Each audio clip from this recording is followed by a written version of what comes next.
ಅಣ್ಣನ ಮಗಳ ಮದುವೆ ಕಾರ್ಯಕ್ರಮಗಳು ಒಂದೊಂದೇ ನಿಧಾನವಾಗಿ ಶುರುವಾಗ್ತಾ ಇದೆ. ಇವತ್ತು ಲಗ್ನಪತ್ರಿಕೆ ಶಾಸ್ತ್ರ ಅಂದರೆ ಲಗ್ನ ಕಟ್ಟಿಸೋದು ಅಂತಾರೆ. ಇದು ನಾವು ಸಾಮಾನ್ಯವಾಗಿ ಮೊದಲಿಗೆಲ್ಲ ಮನೆಯಲ್ಲೇ ಈ ಕಾರ್ಯಕ್ರಮವನ್ನು ಮಾಡ್ತಾಯಿದ್ರು. ಆಗ ಗಂಡಿನ ಮನೆಯವರು ಹೆಣ್ಣಿನ ಮನೆಗೆ ಬಂದು ಹೆಣ್ಣಿನ ಮನೆಯಲ್ಲಿ ಲಗ್ನ ಕಟ್ಟಿಸೋದು ಅಂತ ಮಾಡ್ತಾಯಿದ್ರು. ಮನೆಗೆ ಪುರೋಹಿತರನ್ನು ಕರೆಸ್ತಾಯಿದ್ರು. ಪುರೋಹಿತರು ಪೂಜೆ ಪುನಸ್ಕಾರ ಎಲ್ಲ ಆದಮೇಲೆ ಲಗ್ನಪತ್ರಿಕೆ ಶಾಸ್ತ್ರ ನಡೆಸ್ತಾಯಿದ್ರು. ಮದುವೆ ಯಾವ ದಿನ ನಡೆಯುತ್ತೆ ಮತ್ತು ಸ್ತಂಭ ಮುಹೂರ್ತ ಮತ್ತು ಧಾರಾ ಮುಹೂರ್ತ ಇದಕ್ಕೆಲ್ಲ ಯಾವ ಟೈಮು ಯಾವ ಗಳಿಗೆ ಅಂತ ಎಲ್ಲ ಬರೆದು ಯಾವ ಲಗ್ನದಲ್ಲಿ ಮದುವೆ ಆಗುತ್ತೆ ಅಂತಂದ್ಬಿಟ್ಟು ಎಲ್ಲವನ್ನು ಕೂಲಂಕುಷವಾಗಿ ಬರೆದು ಅವರು ಓದಿ ಎಲ್ಲರ ಎದುರುಗಡೆನೂ ಓದಿ ನಂತರ ಅದಕ್ಕೆ ಪೂಜೆ ಮಾಡಿಸಿ ಆ ಲಗ್ನಪತ್ರಿಕೆಯನ್ನು ಗಂಡು ಮತ್ತು ಹೆಣ್ಣಿನ ಕಡೆಯವ್ರಿಗೆ ಇಬ್ಬರಿಗೂ ವಿನಿಮಯ ಮಾಡಿಸಿ ಇಷ್ಟೆಲ್ಲ ಆದಮೇಲೆ ಲಗ್ನಪತ್ರಿಕೆ ಪ್ರಿಂಟ್ ಕೊಟ್ಟು ಆಮೇಲೆ ಲಗ್ನಪತ್ರಿಕೆಗಳನ್ನು ಜನರಿಗೆ ಹಂಚ್ತಾಯಿದ್ರು.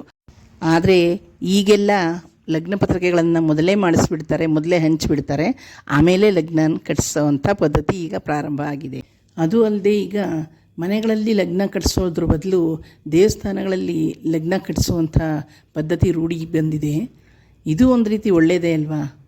ದೇವಸ್ಥಾನದಲ್ಲಿ ದೇವರ ಸನ್ನಿಧಿಯಲ್ಲಿ ಒಂದು ಲಗ್ನ ಕಟ್ಟುವಂಥ ಶುಭ ಕಾರ್ಯವನ್ನು ಮಾಡೋದು ತುಂಬ ಒಳ್ಳೆಯದು ಅಂತಲೇ ಅನಿಸುತ್ತೆ.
ಅಕ್ಷತಾನ್ ಸಮರ್ಪಯಾಮಿ ಕೇಳಿಕೊಂಡಿರಿ.